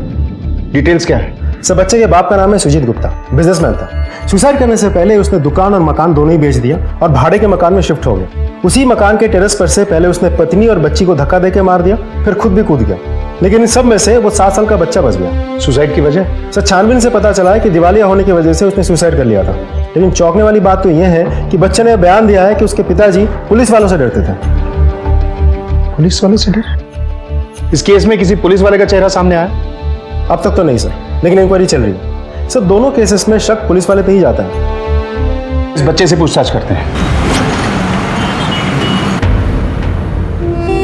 माँ मधु किसी मुसीबत में थी, पर मैं समझ ही नहीं पाया। मुझे तुमको कुछ बताना है, प्लीज तुम जल्दी आ जाओ ना। वो बार बार कहती रही जल्दी आ जाओ, एक बात बतानी है, पर मैं कभी अच्छे से उसकी बात समझ ही नहीं पाया कि वो क्या बताना चाहती है। बेटा, इसे ध्यान से देखो और बताओ कि क्या आप इन्हें जानते हो? हाँ, इस अंकल को पापा ने पैसे दिए थे।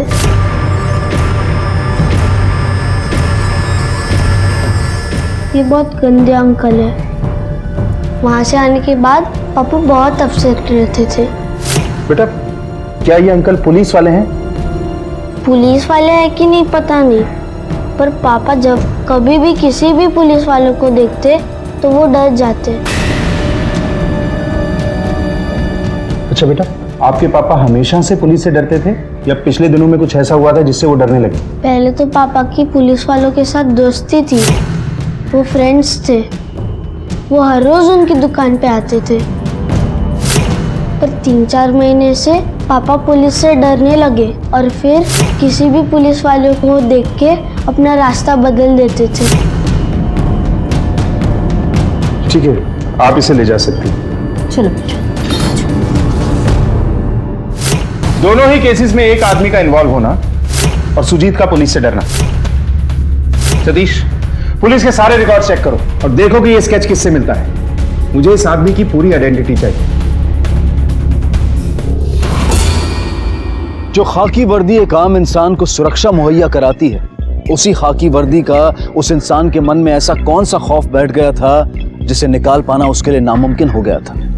जो खाकी वर्दी कानून और सुरक्षा का प्रतीक है, उसी खाकी वर्दी वालों ने ऐसा क्या कर दिया था कि जिसके डर से इस इंसान ने इतना बड़ा कदम उठा लिया था।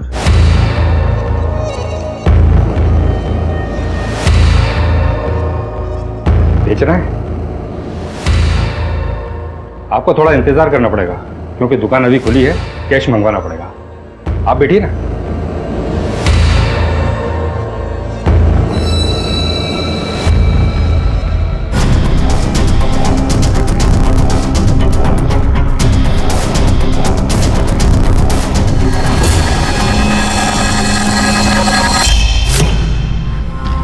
पांडे ले लो।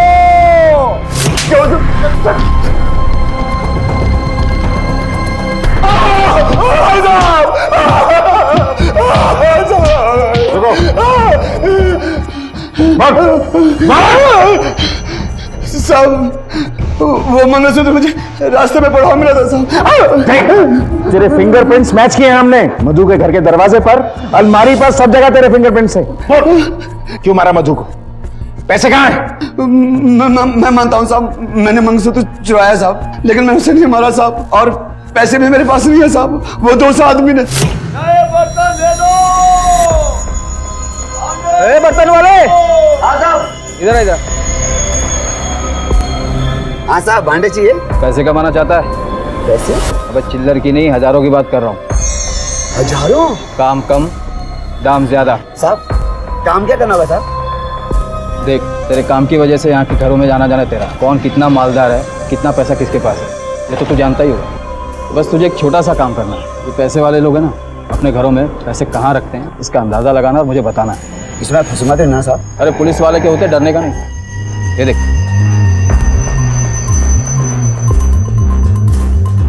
बोल, है कोई खतरा? साहब मैंने उसे कुछ घरों की अंदर की खबर दी थी साहब। हेलो, हाँ बेटा, जीते रहो। जरा जोर से बोलो, आवाज नहीं आ रही। हाँ हाँ बेटा, जो 5 लाख भेजे थे तूने वो मुझे मिल गए।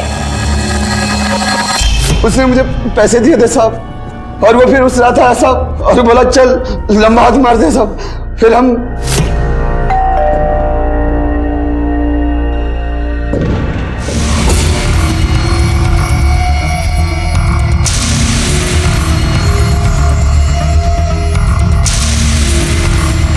उसने मुझे चुना लगा दिया साहब, 10,000 रुपए देकर भगा दिया उसने, और धमकी दी साहब कि मैं पुलिस वाला हूँ, कोई लंबा केस बनाकर जिंदगी में जेल में सड़ा देगा साहब। मैं डर गया था साहब। फिर मुझे याद आया साहब कि मधु के गले में कीमती मंगलसूत्र था साहब। मैंने उस औरत की लाश ठिकाने लगाने के वक्त उसका मंगलसूत्र चुरा दिया था साहब। मैंने सोचा साहब उसे बेचकर कुछ पैसे मिल जाएंगे साहब। यही है वो पुलिस वाला? हाँ साहब, यही था वो पुलिस वाला साहब। तूने बहुत सारे पैसे वालों की जानकारी दी थी ना उसे, हमें उन सब के नाम और एड्रेस चाहिए। सर सुजीत और मधु दोनों का केस रिलेटेड है, क्योंकि उस फेरी वाले ने सुजीत और मधु दोनों की इंफॉर्मेशन उसको आपको दी है, और जितनों की भी जानकारी दी उन्होंने सुसाइड कर ली या फिर अपने जिंदा रहने की कीमत दी। उसने तो शहर ही छोड़ दिया। ना कोई फिंगर ट्रेस, ना कॉल ट्रेस। सतीश, हमारा सामना हमारे ही तरह पुलिस की ट्रेनिंग लिए हुए एक आदमी से हो रहा है। सर पुलिस वाला जो भी हो, भोपाल शहर में तो पोस्टेड नहीं है और वारदात इसी शहर में कर रहा है। सर एक बात मुझे समझ में नहीं आ रही है कि आदमी या औरत जो भी इसे पैसे दे रहा है क्यों दे रहा है, और ये पुलिस वाला क्यों पैसे ले रहा है? ये तो यही आदमी बताएगा, बस एक बार हमारी गिरफ्त में आ जाए। ना कोई फिंगरप्रिंट छोड़ता है, ना नाम, ना डिटेल, ना कुछ। सतीश, इस आदमी की एक कमजोरी है जो हमारे काम आ सकती है। वो क्या है सर? पैसा। ये अपने अगले शिकार पर नजर बनाए बैठा होगा। इस फेरी वाले ने जितनी भी घरों की खबर इसे दी है सब पे नजर रखो। फेरी वाले से मिली जानकारी के आधार पर पुलिस अब उन लोगों पर अपनी तहकीकात का दायरा सीमित कर रही थी जिन्हें अपनी कार्य प्रणाली के तहत वो अपना शिकार बना सकता था। पुलिस की शक की सुई अब एक जगह पर आकर टिक गई थी और पुलिस कोई चांस नहीं लेना चाहती थी। सर अभी प्रिया साहनी ने बैंक से एक बहुत बड़ी रकम निकाली है। अपना एक कांस्टेबल उसके पीछे पीछे चल रहा है, उसके हर मूवमेंट की जानकारी दे रहा है। उससे बोलोगे नजर रखे उस पर। यस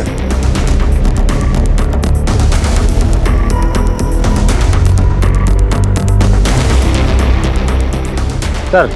सर बड़े नाके में किसी लड़की को उसने पैकेट दिया। ठीक है, उसकी हर एक्टिविटी पे नजर रखो, हम लोग भी आ रहे हैं।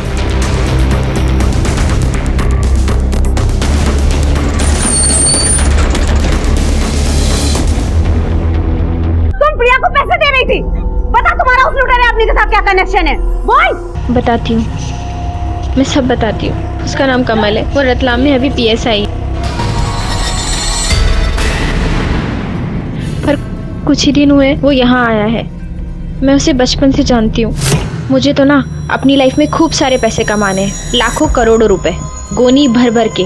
उसके बाद विदेश जाके सेटल हो जाऊंगी और खूब ऐश करूंगी। क्या बात कर रही है तू? पैसे कमाना चाहती है तू? अरे तो पहले बोलना था ना, अब तक तो पैसों का ढेर लग गया होता। कैसे? तू मेरा साथ दे बस। हाँ बिल्कुल। सर उसने मुझे शॉर्ट टर्म तरीका बताया पैसे कमाने का। सर मैं एक बहुत अच्छे घर की बहू हूँ सर, और मेरे हस्बैंड सर वो मर्चेंट नेवी में ऑफिसर है। मैं उन्हें बहुत मिस करती थी सर। इसी बीच इस आदमी से मेरी दोस्ती हो गई। ये बहुत अच्छी अच्छी बातें करता था, पता नहीं कैसे मैं इसकी बातों में फंस गई सर। और एक दिन हमने अपनी लिमिट क्रॉस कर ली और इन लोगों ने हमारी वीडियो बना ली और मुझे ब्लैकमेल करने लगे। मैं इतनी डर चुकी थी सर कि मैंने सुसाइड करने की भी कोशिश की। सुजीत के साथ तुम दोनों ने क्या किया? सुजीत के लिए बहुत पापड़ बेलने पड़े। वो हमारे झांसे में ही नहीं आ रहा था। मैंने उसे बहुत सारे मैसेजेस किए, अपने फोटोज भी भेजे। सर पहले तो उसने इग्नोर किया, बोला कि मैं बीवी बच्चे वाला आदमी हूँ, लेकिन उसे क्या पता था हमें तो बीवी बच्चे वाले लोग ही चाहिए थे। फाइनली वो एक दिन मिलने के लिए तैयार हुआ।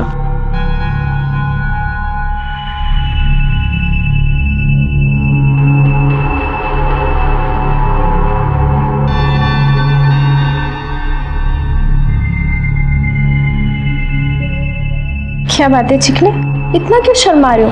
नहीं वो देखिए क्या करें। कुछ मत बोलो, अपने आप अच्छा लगने लगेगा। क्या हो रहा है? हाँ कौन है? बीवी है तेरी? सर गलती हो गई, माफ कर दीजिए, आगे से ऐसा नहीं करेंगे। अच्छा, मतलब लफड़े वाला काम है ये। तुम लोगों की वजह से ना हमारी संस्कृति खराब हो रही है। कोर्ट में पेश करूंगा तुझे। ब्रेकिंग न्यूज चलेगी तेरी हर जगह, तब अकल ठिकाने आएगी तेरी। नहीं sir, I am sorry sir, बीवी बच्चों वाला आदमी हूं सर। हम लोग अपनी संस्कृति, अपना कल्चर बचाने के लिए दिन रात मेहनत करते हैं यहाँ पे, और तुम लोग ये महंगी घड़ी, हाँ ये महंगा मोबाइल और गले में चैन डालकर घूमता है। निकाल। हाँ सर। निकाल, शोभा नहीं देता तेरे पे। निकाल। हाँ ये भी निकाल। दिखा रहा हूँ सर। ये लीजिए सर। और इधर देख, इधर ये इतना महंगा कैमरा लगाया यहाँ पे, पूरा हॉलीवुड स्टाइल में फिल्म बनी तेरी। करूँ रिलीज? नहीं सर, सर सर सर मेरी इज्जत नीलाम हो जाएगी सर। इज्जत बचानी है? हाँ सर। कीमत है सिर्फ 30 लाख। फिर मैंने और कमल ने उस पर प्रेशर बनाना शुरू किया। सर हमें सच में नहीं पता था कि वो सुसाइड कर ले। सर रतलाम के मानिक चौक पुलिस स्टेशन से खबर कंफर्म हो गई है। कमल दीक्षित एक सस्पेंडेड पुलिस सब इंस्पेक्टर था। सस्पेंडेड? जी सर, घूस लेते हुए पकड़ा गया था, फिर सस्पेंड कर दिया गया। घर पे भी कई दिनों से ताला लगा हुआ है। सतीश, इसकी सबसे बड़ी कमजोरी पैसा है। पैसे के लिए शिवा को फोन करेगा ही। हमें बस अब वेट करना है।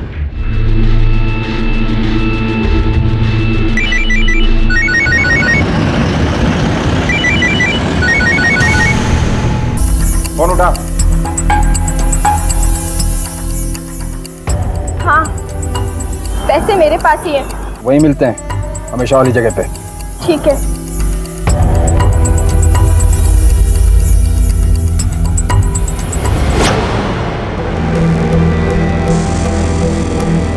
आजा।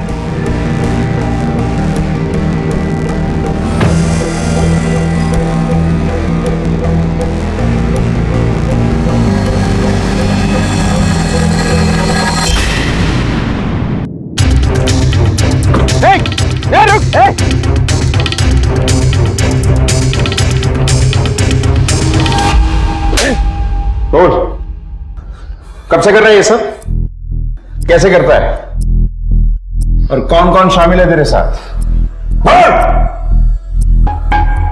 सस्पेंड होने के बाद से बहुत से कम लोगों के साथ काम करता था मैं, पर वो जितने भी थे हर एक 10 के बराबर थे। मधु के साथ क्या किया? फेरी वाला ने मुझे बताया था कि मधु का पति दुबई में काम करता है, बहुत पैसे कमाता है वो। यहाँ सिर्फ सास बहू और एक छोटी बच्ची है। तो मैं मधु का पीछा करने लगा, उसका पूरा शेड्यूल निकाला। कभी कभी मधु अपनी बच्ची को स्कूल छोड़ने के बाद एक कॉफी शॉप में जाती थी, मैं भी वहाँ जाने लगा। एक्सक्यूज मी, एक्चुअली यहाँ पर कहीं बैठने की जगह है नहीं। इफ़ यू डोंट माइंड, क्या मैं यहाँ बैठ सकता हूँ? ठीक है, ओके। Thank you. वेटर, एक कॉफी दो। मैं कॉफी शॉप में डेली जाने लगा था, रोज मिलता था मधु से। मैं बहुत कोशिश की, इंटेलिजेंट बन के, इमोशनल बन के हंसता था मैं उसके साथ, हंसाता था उसे, ताकि वो मेरे प्यार के जाल में फंस जाए, पर वो नहीं फंसी। तो फिर मैंने एक दिन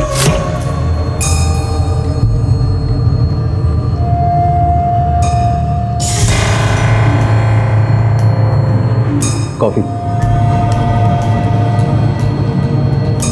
आज वैसे बहुत खूबसूरत दिख रही हो तुम। थैंक्स। अकेला रहते रहते इंसान बोर हो जाता है ना।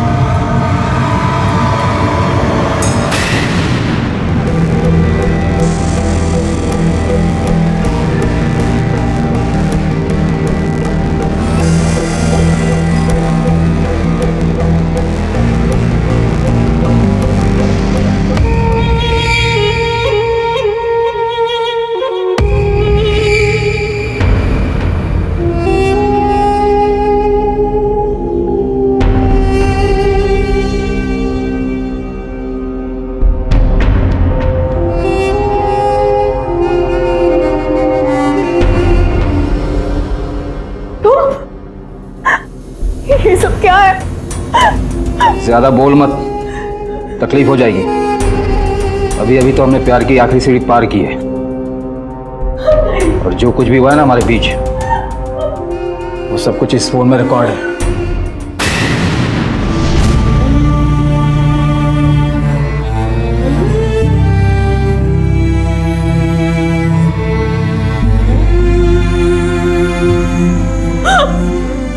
ये तुमने क्या किया? मैंने तुमको दोस्त समझा था। अगर तू चाहती है ना तेरी ये रिकॉर्डिंग तेरे पति, सास और समाज के सामने ना जाए, तो 30 लाख का इंतजाम कर। 30 लाख? मधु को मारने का कोई इरादा नहीं था मेरा, और उसके पास पैसे होने के बावजूद वो आनाकानी कर रही थी देने में। ये लो। ये सब क्या दे रही है? पैसे चाहिए मुझे। देखो, मैं इतने सारे पैसे कहाँ से लाऊंगी? मेरा और मेरे पति का जॉइंट अकाउंट है। अगर मैं पैसे निकालूंगी तो उनको पता चल जाएगा। ज्यादा नाटक मत कर, मुझे पता है तेरे घर में कैश है, वो किस दिन काम आएगा। ठीक है, मैं सब कुछ अरेंज कर लूंगी।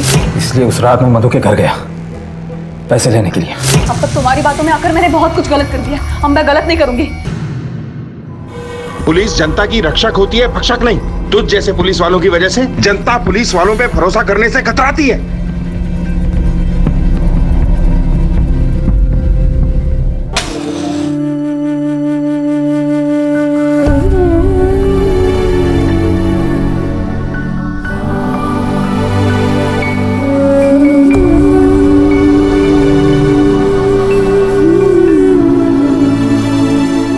आपसे कहता था ना माँ, मेरी मधु कभी मुझे धोखा नहीं दे सकती। बस दुख सिर्फ इस बात का है कि मैंने कभी उसे इतनी आज़ादी नहीं दी, इतना विश्वास नहीं दिलाया कि वो अपनी कोई भी परेशानी मुझसे कह सके। काश उसकी आवाज में छुपे दर्द को समझ पाता। जब अपनों के साथ संवाद रुक जाता है तभी हम गैरों का सहारा लेते हैं, जाने अनजाने अजनबियों पर भरोसा कर बैठते हैं और अपराध का शिकार बन जाते हैं। अगर वक्त रहते मधु ने अपने साथ हो रही घटनाओं के बारे में रौनक को बताया होता, या शारदा ने अपनी बहू को इतनी आजादी दी होती कि वो अपनी परेशानियां उनके साथ बांट सके, तो आज ये नौबत नहीं आती। अगर सुजीत ने पुलिस की मदद की होती, इस मुजरिम को बेनकाब किया होता, तो ना सिर्फ उसकी बल्कि उसके जैसे कई इंसानों की जान बच सकती थी। उसने जो रास्ता चुना वो गलत था। याद रखिए, जुर्म करने वाले ना सिर्फ सीधे हमें अपना शिकार बनाते हैं, बल्कि ऐसे हालात भी पैदा कर देते हैं कि इंसान उनके चंगुल में फंसकर खुद जुर्म के दलदल में उतर जाता है। जब सहन शक्ति का बांध टूटता है तो सूझबूझ कहीं खो जाती है और संगीन नतीजे सामने आते हैं। ये बेहद जरूरी है कि हम अपने अंदर की भलाई के साथ समझौता ना करें, रिश्तों के बीच भरोसा कायम रखें, क्योंकि ये भरोसे ही हमारी जिंदगी की खुशहाली की चाबी है। इसी विचार के साथ अब मैं अनूप सोनी आपसे विदा लेता हूं। फिर मुलाकात होगी अगले एपिसोड में एक और चौंका देने वाले केस के साथ। तब तक अपना और अपने परिवार का ख्याल रखें और देखते रहें क्राइम पेट्रोल डायल 100। सबक एक को सीख हम सबको। जय। क्राइम पेट्रोल्स के और भी दिलचस्प कहानी देखने के लिए हमारे चैनल को सब्सक्राइब करें और बेल आइकॉन दबाना न भूलें।